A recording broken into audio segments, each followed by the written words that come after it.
புதுச்சேரியில் நகரமயமாதலால் முருங்கை மரம் கூட வீடுகளில் இல்லை. பைக், கார் வாங்கி நிறுத்த இடம் இருக்கும், ஆனால் மரம் வைக்க இடமில்லை என்றும் வசதியில்லாத ஒரு நிலையை அரசு உருவாக்கி கொடுத்துள்ளது என வேளாண் துறை விழாவில் முதலமைச்சர் ரங்கசாமி தெரிவித்துள்ளார். புதுச்சேரி அரசு வேளாண் மற்றும் விவசாயிகள் நலத்துறை சார்பில் என் வீடு என் நலம் என்ற திட்டத்தின் துவக்க விழா புதுச்சேரி தாவரவியல் பூங்காவில் நடைபெற்றது. வேளாண் துறை அமைச்சர் தேனி ஜெயக்குமார் தலைமை உரையாற்றினார். இதில் சிறப்பு விருந்தினராக முதலமைச்சர் ரங்கசாமி கலந்து கொண்டு ரூபாய் 5000 மதிப்புள்ள 21 பொருட்கள் அடங்கிய தோட்டக்கலை உபகரண தொகுப்புகளை துவக்கி வைத்து சுய உதவிக் குழுவை தேர்ந்த 200 பயனாளிகளுக்கு இலவசமாக வழங்கினார். இதில் சபாநாயகர் செல்வம், சட்டமன்ற உறுப்பினர் அனிபால் கென்னடி, அரசு செயலர் நெடுஞ்செழியன் மற்றும் துறை அதிகாரிகள், ஊழியர்கள், பயனாளிகள் கலந்து கொண்டனர். விழாவில் பேசிய முதலமைச்சர் ரங்கசாமி, என் வீடு என் நலம் என்றால் என் வீடு நன்றாக இருந்தால்தான் நன்றாக இருக்கின்றோம் என்பதுதான் இந்த திட்டத்தின் பொருள். நகரமயமாதலால் விவசாய நிலம் குறைந்து கொண்டு வருகிறது. விவசாய உற்பத்தி நமக்கு தேவையான உணவு உற்பத்தி குறைந்து வருகிறது. இரும்பு சத்துள்ள முருங்கைக்கீரையை அன்றைய காலத்தில் அதிகம் சாப்பிடுவார்கள். முருங்கை மரம் அனைத்து வீடுகளிலும் இருக்கும், ஆனால் இப்போது இல்லை. அனைத்து வீடுகளிலும் 4 பைக், கார் இருக்கிறது. அதற்கு இடம் இருக்கு, ஆனால் வீடுகளில் முருங்கை மரம் வைக்க இடம் இல்லை என சுட்டிக்காட்டி பேசிய அவர், மாடி தோட்டம் அமைத்து முருங்கை மரம், மிளகாய், தக்காளி உள்ளிட்ட சாகுபடிகள் செய்யலாம். அதற்காகத்தான் இந்த திட்டத்தை துவக்கி வைத்துள்ளோம் என்றார்.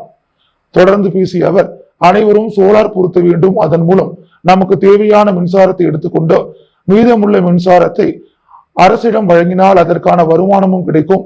6000 விவசாயிகளுக்கு சோலார் பொருத்த நடவடிக்கை எடுக்கப்பட்டுள்ளது. அந்த திட்டத்தை விரைவில் தொடங்க உள்ளோம் என்றும், பசி இல்லாத ஒரு நிலையை அரசு உருவாக்கி கொடுத்துள்ளது. எந்த குறையும் இல்லாமல் நல்ல அரிசி, வெள்ளை அரிசி வழங்கப்பட்டு வருகிறது. எதிர்காலத்தில் பிரச்சனையும் சிரமமும் இல்லாமல் நிர்வாகம் நடத்த வேண்டும் என்பதற்காகத்தான் அனைத்து பணியிடங்களையும் நிரப்பி வருகிறது என்றார். புதுச்சேரியில் மோசடி கும்பலிடம் இணையதளம் வாயிலாக பல்வேறு முறையில் 6 பேர் மொத்தம் 4,12,000 ரூபாயை இழந்துள்ளனர். இது குறித்து சைபர் கிரைம் போலீசார் விசாரித்து வருகின்றனர். காலாப்பட்டைச் சேர்ந்த ஆண் நபரை தொடர்பு கொண்ட மர்ம நபர் ஆன்லைன் பங்குச்சந்தையில் முதலீடு செய்வது தொடர்பான வாட்ஸ்அப் குரூப்பில் இவரை இணைத்துள்ளார். அதில் பங்குச்சந்தையில் எவ்வாறு முதலீடு செய்வது என விளக்கம் அளிக்கப்பட்டுள்ளது. இதை நம்பிய அவர் மர்ம நபர் தெரிவித்த பங்குச்சந்தையில் 1,70,000 ரூபாய் முதலீடு செய்துள்ளார். அதன் மூலம் அந்த லாப பணத்தை எடுக்க முயன்ற போது முடியவில்லை. அதன் பிறகே போலி பங்குச்சந்தையில் முதலீடு செய்து மோசடி கும்பலிடம் பணத்தை இழந்தது தெரிய வந்தது. இதேபோல் செல்லிப்பட்டை சேர்ந்த பெண் ஒருவர் பகுதி நேர வேலையாக ஆன்லைன் வர்த்தகத்தில் 1,85,000 ரூபாய் முதலீடு செய்து ஏமாந்துள்ளார். காரைக்காலை சேர்ந்த ஆண் நபர் 20,789, ஒல்லையன்பேட்டையைச் சேர்ந்த பெண் 31,500, மடுகரையைச் சேர்ந்த பெண் 2,000, லாஸ்பேட்டையைச் சேர்ந்த ஆண் நபர் 2,990 என மொத்தம் 6 பேர் 4,12,279 ரூபாயை மோசடி கும்பலிடம் இழந்துள்ளனர். இது குறித்த புகார்களின் பேரில் புதுச்சேரி சைபர் கிரைம் போலீசார் வழக்கு பதிந்து விசாரித்து வருகின்றனர். வில்லியனூர் தொகுதிக்குட்பட்ட வி மணவெளி, திருவேணி நகர் அடுக்குமாடி குடியிருப்புகளை 41 லட்சம் ரூபாய் மதிப்பீட்டில் பழுது பார்க்கும் பணியினை சட்டமன்ற எதிர்க்கட்சித் தலைவர் சிவா துவக்கி வைத்தார். வில்லியனூர் சட்டமன்ற தொகுதிக்குட்பட்ட வி மணவெளி, உதயம்பட்டு கிராமம், திருவேணி நகர் அடுக்குமாடி குடியிருப்புகளுக்கு புதுச்சேரி குடிசை மாற்று வாரியம் மூலம் ரூபாய் 41,33,000 மதிப்பீட்டில் சிறப்பு பழுதுபார்ப்பு மற்றும் தற்போதுள்ள உட்புற சாலைகள் மற்றும் வடிகால் வாய்க்கால்கள் அமைக்கும் பணிக்கான பூமி பூஜை நிகழ்ச்சி இன்று காலை நடைபெற்றது. இதில் சட்டமன்ற எதிர்க்கட்சித் தலைவரும் தொகுதி சட்டமன்ற உறுப்பினருமான சிவா கலந்து கொண்டு பூமி பூஜை செய்து பணியினை துவக்கி வைத்தார். இந்நிகழ்ச்சியில் ஊர் முக்கியஸ்தர்கள், திமுக நிர்வாகிகள் பலர் கலந்து கொண்டனர். சுகாதாரத்துறையில் வாரிசுதாரர் நியமனத்தில் நடைபெற்று வரும் முறைகேடுகளுக்கு காரணமானவர்கள் மீது நடவடிக்கை எடுக்க கோரி வாரிசுதாரர்கள் சங்கம் சார்பில் கண்டன ஆர்ப்பாட்டம் நடைபெற்றது. புதுச்சேரி சுகாதாரத்துறை ஊழியர்களின் வாரிசுதாரர்கள் நல சங்கம் சார்பில் சுகாதாரத்துறை வாரிசுதாரர் நியமனத்தில் நடைபெற்று வரும் முறைகேடுகளுக்கு காரணமானவர்கள் மற்றும் அதற்கு துணை நின்ற அதிகாரிகள் மீது வழக்கு பதிவு செய்ய வலியுறுத்தி வாரிசுதாரர்கள் சங்கம் சார்பில் கண்டன ஆர்ப்பாட்டம் நடத்தப்போவதாக அறிவிக்கப்பட்டிருந்தது. அதன்படி சட்டமன்றம் அருகே ஒன்று கூடிய சுகாதாரத்துறை வாரிசுதாரர் சங்கத்தினர் பேரணியாக சென்று மாதா கோவில் அருகே கண்டன ஆர்ப்பாட்டத்தில் ஈடுபட்டனர். இந்த ஆர்ப்பாட்டத்தில் புதுச்சேரி அரசு ஊழியர் சங்கங்களின் சம்மேளன செயல் தலைவர் ராதாகிருஷ்ணன், புதுச்சேரி வாரிசுதாரர்கள் நல சங்க தலைவர் பிரேமதாசன், ஒருங்கிணைப்பாளர் டேவிட், அரசு ஊழியர் சம்மேளன நிரந்தர செய்தி தொடர்பாளர் கலைமாமணி டாக்டர் நமச்சிவாயம் உள்ளிட்ட 100க்கும் மேற்பட்ட வாரிசுதாரர்கள் கலந்து கொண்டு கோரிக்கைகளை வலியுறுத்தி கண்டன கோஷங்களை எழுப்பினர்.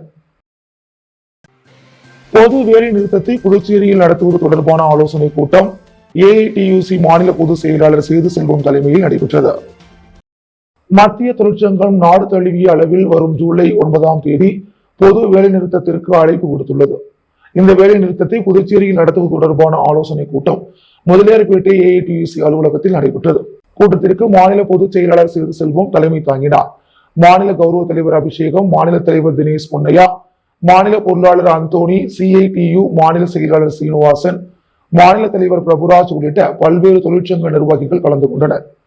கூட்டத்தில் 21 அம்ச கோரிக்கைகளை வலியுறுத்தி மத்திய தொழிற்சங்கம் விடுத்துள்ள அழைப்பை ஏற்று புதுச்சேரியில் முழு அடைப்பு போராட்டத்தை வரும் 9ஆம் தேதி நடத்துவது என முடிவு செய்யப்பட்டது.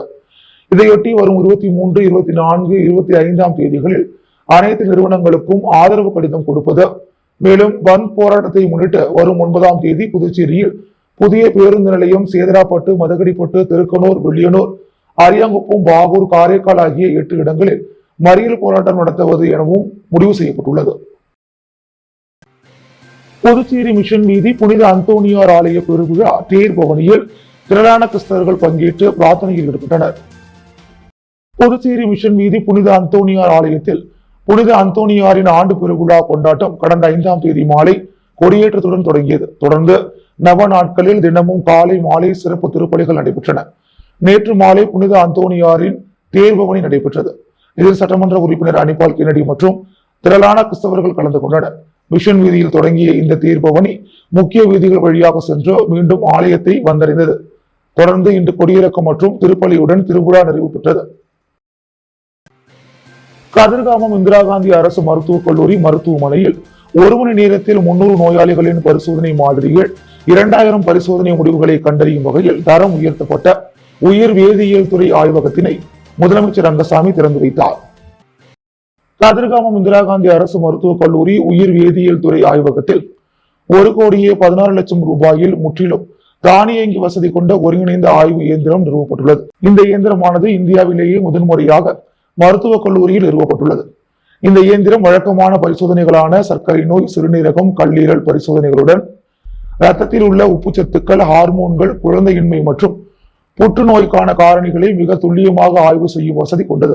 மேலும் ஆய்வகத்தில் 29,02,000 ரூபாய் செலவில் நிறுவப்பட்டுள்ள HbA1c இயந்திரமானது 3 மாத சர்க்கரை அளவை பரிசோதிப்பதுடன் மரபணு சார்ந்த நோய்களையும் கண்டறியும் திறன் கொண்டது. தற்போது நவீனமயமாக்கப்பட்ட இந்த ஆய்வகத்தில் 1 மணி நேரத்தில் 300 நோயாளிகளின் பரிசோதனை மாதிரியில் 2000 பரிசோதனை முடிவுகளை கண்டறியும் வகையில் தரம் உயர்த்தப்பட்டுள்ளது. இந்த ஆய்வக திறப்பு விழா நேற்று நடைபெற்றது. விழாவில் முதலமைச்சர் ரங்கசாமி கலந்து கொண்டு பூஜை செய்து துவக்கி வைத்தார். நிகழ்ச்சியில் கல்லூரியின் இயக்குனர் உதயசங்கர், முதல்வர் ராமச்சந்திர பட், மருத்துவ கண்காணிப்பாளர் சைமன், நிர்வாக அதிகாரி முத்துலிங்கம் ஆகியோர் கலந்து கொண்டனர். ஏற்பாடுகளை உயிர் வேதியியல் துறை தலைவர் விநாயகமூர்த்தி மற்றும் பேராசிரியர்கள், ஊழியர்கள் செய்திருந்தனர். Rotary Club of Pondicherry Grand மற்றும் மார்வல் பவுண்டேஷன் சார்பில் செயின்ட் லூயிஸ் அரசு நிதியுதவி பெறும் பள்ளியில் புதிய கழிப்பறை கட்டிடம் கட்டித்தரப்பட்டது. செயின்ட் லூயிஸ் அரசு நிதியுதவி பெறும் பள்ளியில் Rotary Club of Pondicherry Grand, Marvel Foundation மற்றும் தஞ்சாவூர் மதர் தெரேசா பவுண்டேஷன் சார்பில் புதிய கழிப்பிடம் கட்டப்பட்டுள்ளது. இதன் திறப்பு விழா நடைபெற்றது. இதில் Rotary Club of Pondicherry Grand மாவட்ட ஆளுநர் லோகநாதன், நிர்மல் பிரகாஷ், ஜோசப், சுரேஷ்குமார், வேலுசாமி, தேசிங் ஆகியோர் கலந்து கொண்டு கழிவறை கட்டிடத்தை திறந்து வைத்தனர். தொடர்ந்து நடைபெற்ற நிகழ்ச்சியில் 10 மற்றும் 12ஆம் வகுப்பு தேர்வில் சிறந்த மதிப்பெண் எடுத்த மாணவர்களுக்கு பரிசு தொகை வழங்கி பாராட்டப்பட்டது. இந்நிகழ்ச்சியில் ஜூலி, ரமேஷ், ராஜராஜன், தியாகராஜன் மற்றும் பள்ளி ஆசிரியர்கள், மாணவர்கள் உட்பட பலர் கலந்து கொண்டனர். உப்பளம் தொகுதி வம்பாக்கீரபாளையம் மின் மயான கட்டுமான பணியை சட்டமன்ற உறுப்பினர் அனிபால் கென்னடி பார்வையிட்டு ஆய்வு செய்தார். புதுச்சேரி உப்பளம் தொகுதிக்குட்பட்ட வம்பாக்கீரபாளையம் பகுதியில் இடுகாடு, சுடுகாடு அமைந்த பகுதியில் மின் மயானம் அமைக்கும் பணி 2,25,000 கோடி செலவில் நடைபெற்று வருகிறது. இப்பணியை தொகுதி சட்டமன்ற உறுப்பினர் அனிபால் கென்னடி நேரில் சென்று ஆய்வு மேற்கொண்டார். அப்போது பணிகளின் விவரங்களை கேட்டறிந்ததுடன் விரைந்து முடிக்கவும் வலியுறுத்தினார். இந்நிகழ்வின் போது நகராட்சி துணை செயற்பொறியாளர் யுவராஜ், திமுக கிளை செயலாளர் இருதயராஜ், காங்கிரஸ் கட்சி பொதுச் செயலாளர் ராஜ்குமார் ஆகியோர் உடனிருந்தனர். புதுச்சேரி முல்லாவீதி தர்காவில் கந்தூரி உருஸ் நிகழ்ச்சியையொட்டி சந்தன ஊர்வலம் நடைபெற்றது. புதுச்சேரி முல்லாவீதியில் ஹஜ்ரத் சையத் அகமது மௌலா சாஹிப் வலியுல்லா தர்கா ஷரீப்பின் இவ்வாண்டு கந்தூரி உருஸ் நிகழ்ச்சிகள் கடந்த 7ஆம் தேதி கொடியேற்றத்துடன் தொடர்ந்து 10 நாட்கள் மௌலூது ஷரீப் ஓதும் நிகழ்ச்சி நடைபெற்றது. முக்கிய நிகழ்வான சந்தனம் பூசுதல் நிகழ்ச்சி நேற்று இரவு நடைபெற்றது. முன்னதாக சந்தனக்கூடு ஊர்வலம் நகரின் பல்வேறு வீதிகள் வழியாக வந்து இறுதியாக தர்காவை வந்தடைந்தது.